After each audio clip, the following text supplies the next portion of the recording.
کائنات کے آقا نے نجران کے لوگوں سے معاہدہ کیا. اب دیکھیں وہ معاہدہ کیا. بندہ مومن کے رونگٹے کھڑے ہوتے ہیں کہ کیا آمنہ کے لال نے اس طرح معاہدہ. یہ کرم نوازیاں ہمیں تاریخ بتاتی ہے نجران کے لوگوں سے اور نجران کے ملنے والوں سے. حضور علیہ الصلوۃ والتسلیم نے ایک معاہدہ کیا.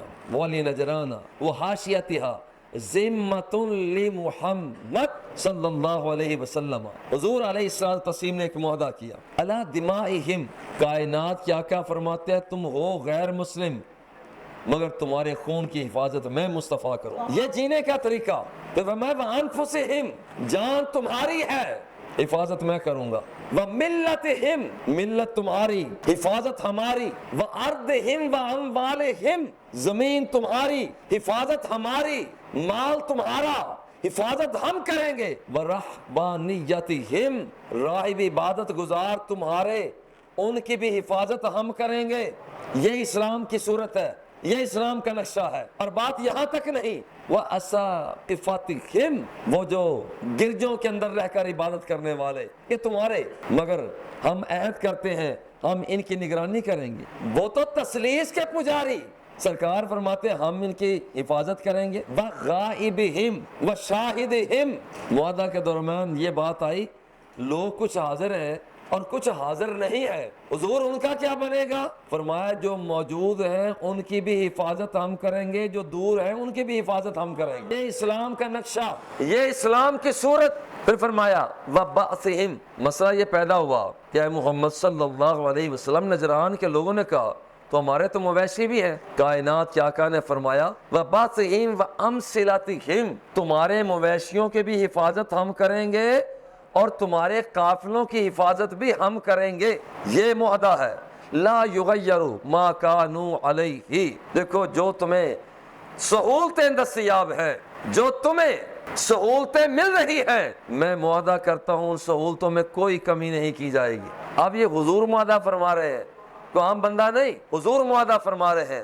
ولا یغیر حق من حقوقہم، جو تمہارے حق ہیں ان کو کم نہیں کیا جائے گا، وہ سہولتیں تمہیں عطا کی جائیں گی. وَأَمْثِلَتِهِمْ، اور پھر یاد رکھیے تمہاری عبادت گاہیں ان کی بھی حفاظت کی جائے گی. جس کے اندر تثلیث کی بات کرتے ہو ان کی حفاظت کی جائے گی. یہ میرے نبی کا پیغام ہے. آج کا مسلمان کہاں کھو گیا؟ کیا یہ خدمت اسلام ہے؟ اصل میں تو نے دین کو پڑھا نہیں. مغرب کا کام تو گندا ہے ہی صحیح، قرآن کی توہین کرنا یہ ان کا کام گندا ہے ہی صحیح، مگر اس کا یہ مطلب نہیں کہ ہم اس گندگی کے اندر اور ہاتھ پھیریں. یہ مطلب نہیں ہے. جو ان کے پادری ہیں جو اسلام کے خلاف چلتے ہیں، فرمایا کہ جو پادری اسلام کے خلاف چلتے ہیں ہم ان کی بھی حفاظت کریں گے. میں کہتا ہوں مغرب جواب تو لائے. یہ میرے آمنہ کے لال کا یہ معاہدہ جو آج بھی تاریخ میں ثابت ہے، آج باتیں کرتے ہو، میں کہتا ہوں یہ سب سے پہلا معاہدہ جو آمنہ کے لال نے سرکار دوسرا نے نجرانیوں سے کیا، اس کا کوئی توڑ تو لاؤ. اور پھر فرمایا وَلَا رَاحِبٌ مِّن رَحْمَانِيَّتِهِ، جو راہب لوگ ہیں عبادت گزار حالانکہ دین اسلام کے موافق نہیں، فرمایا جو لوگ وہ بھی بیٹھے ہوئے ہیں ہم ان کی بھی حفاظت کریں گے. اور یہ مقام وَلَا وَاقِفٍ مِّن وَقَافِيَتِهِ، فرمایا کہ جو تمہارے سردار ہیں، غلبہ مسلمانوں کا ہو چکا، مگر معاہدہ کیا ہو رہا ہے؟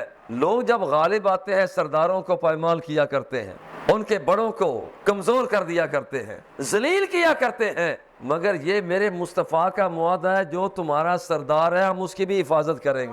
اور عجیب بات یہ ہے، فرمایا لیس علیہم رحق، آخر جیسے یہاں پر ایک بات کی جاتی ہے اور اس بات کے بعد اب آخری بات جو ہے فرمایا وَلَيْسَ عَلَيْهِمْ رَحَقٌ، کسی قسم کے خوف میں اے عیسائیوں کسی قسم کے خوف میں تمہیں مبتلا نہیں کیا جائے گا. یہ ہے اسلام کا رخ